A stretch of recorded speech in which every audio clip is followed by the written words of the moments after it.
Assalamualaikum warahmatullahi wabarakatuh. Waalaikumsalam warahmatullahi wabarakatuh. Alhamdulillahirrahmanirrahim. Hari ini kita dapat melaksanakan perkuliahan seperti biasanya dalam keadaan sehat walafiat. Sebelum kita melanjutkan perkuliahan, kita berdoa bersama-sama terlebih dahulu. Berdoa mulai. Baik, bagaimana kabarnya hari ini, teman-teman? Alhamdulillah. Sehat ya? Ada yang gizi? Ada. Kenapa? Sakit? Iya. Keluarga tentunya. Baik, sebelum kita melanjutkan, saya absen dulu ya. Nanti angkat tangan dan hadir. Mas Ahmad Walid. Terbu. Mas Arif Rusman. Terbu. Mbak Safna Layani. Sebelum kita masuk ke perkuliahan hari ini, saya mau mengecek kesiapan teman-teman. Apakah hari ini sudah fokus atau belum untuk mengikuti perkuliahan yang akan kita laksanakan? Siap? Siap. Nanti kalau saya bilang pagi, artinya tekuknya satu kali. Pagi. Bentar, contoh. Kalau saya bilang siang, tekuknya 2 kali. Kalau malam berarti tanpa tekuk. Oke, kita cek konsentrasi. Pagi, siang, malam, malam, siang, pagi, malam, siang, pagi, malam. Oke, ternyata teman-teman sudah konsentrasi semuanya, jadi kita siap untuk melaksanakan perkuliahan hari ini. Baik teman-teman, sebelum kita melanjutkan materi selanjutnya, kita mereview materi yang minggu lalu. Coba masih ingat apa enggak ya kira-kira?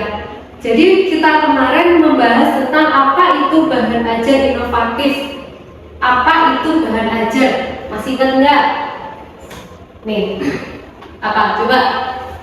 Bahan ajar adalah informasi atau pengetahuan yang dirancang khusus untuk memfasilitasi dan mempercepat proses belajar. Nah, sekarang kita akan membahas lebih lanjut tentang bahan ajar inovatif. Pengembangannya seperti apa, hal-hal yang harus dipersiapkan itu apa aja. Nah, sebelum kita masuk ke materi yang itu, kita lihat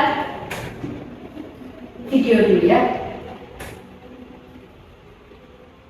Nanti harapannya setelah teman-teman belajar tentang prinsip-prinsip pengembangan bahan ajar inovatif, apakah yang ingin saya dapatkan? Yang pertama, mahasiswa mampu menjelaskan prinsip-prinsip pengembangan bahan ajar inovatif. Jadi nanti setelah teman-teman belajar ini di akhir pertemuan, harapannya teman-teman mampu menjelaskan prinsip-prinsip pengembangan bahan ajar inovatif. Sub-CPNK-nya apa? Yang pertama, menjelaskan prinsip bahan ajar inovatif. Jadi dikatakan berhasil dari mata kuliah hari ini kalau teman-teman bisa menjelaskan prinsip bahan ajar inovatif. Yang kedua apa? Bisa menganalisis kebutuhan pembelajaran sebagai dasar pengembangan bahan ajar. Jadi nanti teman-teman menganalisis sebenarnya di kelas ini kebutuhan bahan ajarnya apa sih? Jadi kita harus mengembangkan yang bagaimana. Kita lanjutkan dengan nonton video terlebih dahulu.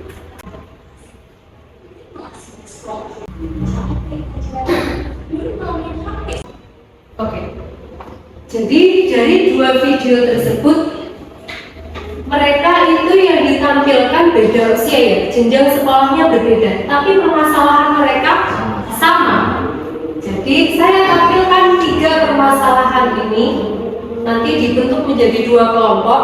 Ini kelompok 1, ini kelompok 2. Silakan tulis jawabannya di kertas ini. Nanti setelah menuliskan jawaban, teman-teman perwakilan maju. Semuanya satu kelompok maju, tapi perwakilan hanya satu saja yang mempresentasikan. Ya, nanti kita diskusikan bareng-bareng dengan kelompok yang lain. Oke, silakan.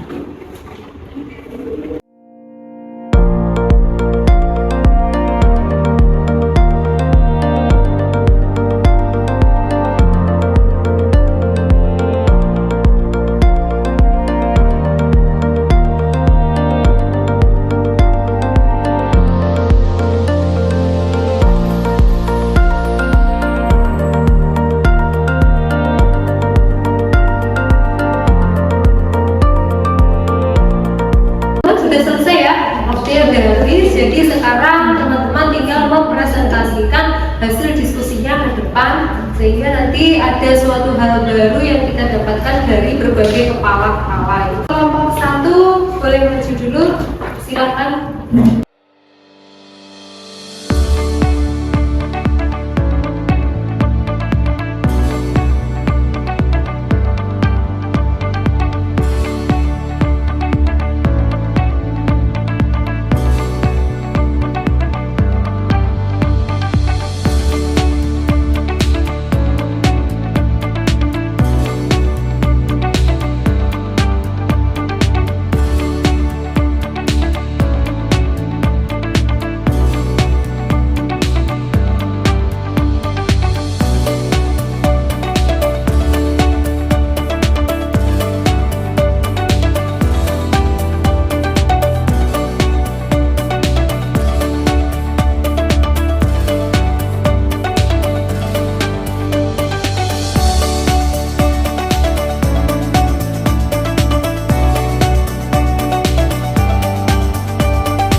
Berekspresi, siswa akan cenderung menjadi pengamat yang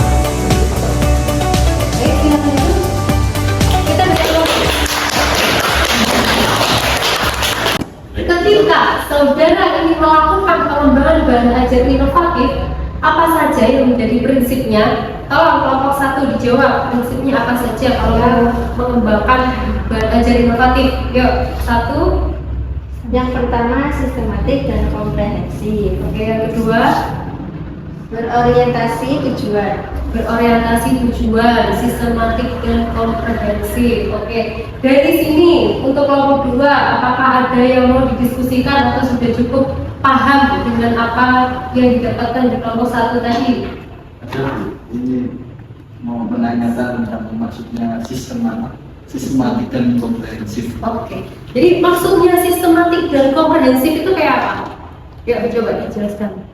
Maksudnya sistematik dan komprehensif yaitu pembelajaran merupakan sebuah sistem yang utuh. Bahan ajar harus disesuaikan secara sinergi dengan karakteristik pembelajaran, strategi instruksional dan lingkungan belajar.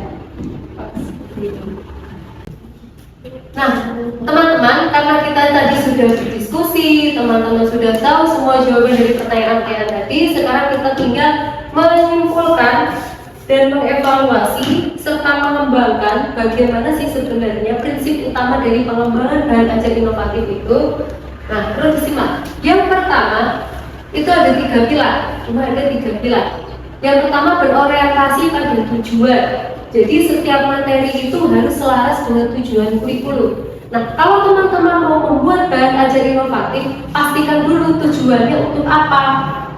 Jangan sampai bahan ajar yang dibuat itu tidak sesuai dengan tujuan. Jadi percuma kita membuat bahan ajar tapi tujuan pembelajaran tidak terpenuhi.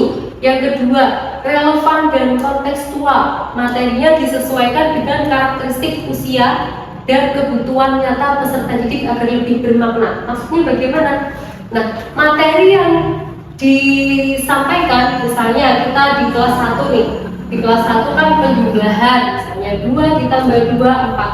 Nah, jangan sampai membuat bahan ajar inovatif yang mereka belum bisa di tahap itu. Maksudnya bagaimana? Misal, anak-anak besok bawa korek 2 sama kertas 3, misalnya. Kalau pengurangan dan 3 dikurangi 2, 1. Nah, besok anak-anak suruh bawa kertas 3, korek 2. Secara anak kecil kan masih berbahaya sekali kalau membawa korek api. Jadi sesuaikan dengan usia anak-anak. Kemudian yang ketiga, sistematis dan terstruktur. Informasinya disusun secara logis dan bertahap sehingga mudah dicerna, dipahami dan diingat oleh siswa. Apa yang perlu diperhatikan lagi, bahan ajar yang akan kita buat harus secara sistematis dan terstruktur.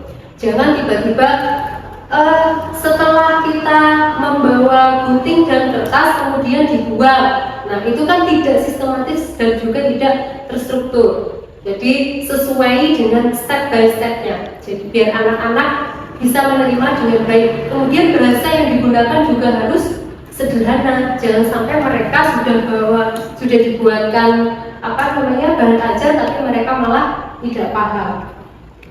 Lanjut, karakteristik bahan ajar yang baik. Yang pertama, self-instructional. Yang kedua, self-contained. Yang ketiga, adaptif. Dan yang terakhir, user-friendly. Ciri utamanya, self-instructional. Siswa mampu belajar mandiri tanpa bergantung sepenuhnya pada guru. Jadi misalnya teman-teman membuat bahan ajar inovatif, bagaimana siswa itu dapat menggunakan bahan ajar itu sendiri tanpa bantuan dari gurunya. Itu sesuai dengan yang disesuaikan sesuai usia anak. Kemudian self-contained, seluruh materi lengkap dan utuh dalam satu kesatuan yang kohesif. Ini sesuai 3 pilar tadi yang yang sistematis dan terstruktur. Yang ketiga, adaptif. Bahasa dan formatnya sesuai dengan tingkat pemahaman audiens. Kalau anaknya TK ya jangan pakai bahasa setara dengan mahasiswa karena dia nggak akan paham. Dan yang terakhir, user friendly, instruksi jelas dan mudah untuk semua kalangan. Intinya kalau mau mengembangkan bahan ajar inovatif itu jangan yang ribet-ribet, yang gampang-gampang aja, tapi sesuai dengan tujuan pembelajaran. Mengapa inovasi itu krusial? Mengapa sangat penting? Yang pertama, tuntutan era digital. Karena kita ada di zaman yang semuanya serba digital, jadi anak-anak zaman sekarang itu pasti akan lebih termotivasi, akan lebih semangat apabila kita mengaitkan mengaitkan bahan ajar dengan digital. Transformasi media beralih dari teks statis menuju media interaktif, di mana dulu siswa belajar menggunakan buku yang hanya dibaca begini, tapi sekarang kita bisa seperti ini. Misalnya nanti huruf-hurufnya bergerak, nanti ada gambar-gambarnya, itu akan lebih menarik. Dan yang terakhir, menjawab tantangan. Era digital, tidak semua bahan ajar inovatif itu harus menggunakan bahan ajar digital atau menggunakan internet, komputer, tidak. Kenapa? Karena kita ini hidup di Indonesia, di mana semua daerah itu punya kelebihan sendiri-sendiri. Misalnya kalau di daerah terpencil kan belum ada internet, tidak perlu memaksakan diri kita harus menggunakan bahan ajar yang berbasis internet, tidak perlu. Kenapa? Misalnya di sana komoditi utamanya jagung. Nah, ya sudah, kita harus meng-highlight apa yang ada di komoditi utama di daerah tersebut. Jadi kita itu mengembangkan bahan ajar inovatif, tapi juga harus disesuaikan dengan keadaan. Kenapa? Meskipun kita beragam, tapi di daerah terpencil pun kita tidak menutup kemungkinan kita untuk mengembangkan bahan ajar, gitu ya. Karena kita sudah belajar dengan baik dan tadi teman-teman sudah tahu apa yang harus kalian dapatkan di bab kali ini, mohon dibacakan untuk kesimpulan kita pada pembelajaran hari ini. Mohon dibacakan yang keras. Jadi kesimpulannya, investasi terbaik yakni bahan ajar inovasi adalah investasi terbaik untuk keberhasilan dan masa depan siswa. Jadilah adaptif, terus asah kemampuan desain instruksional dan ikuti perkembangan teknologi pembelajaran. Terima kasih.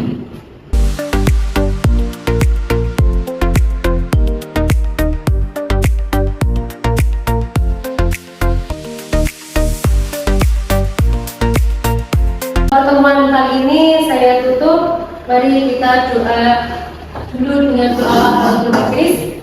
Subhanallahumma wa bihamdika asyhadu an la ilaha illa anta astaghfiruka wa atubu ilaik.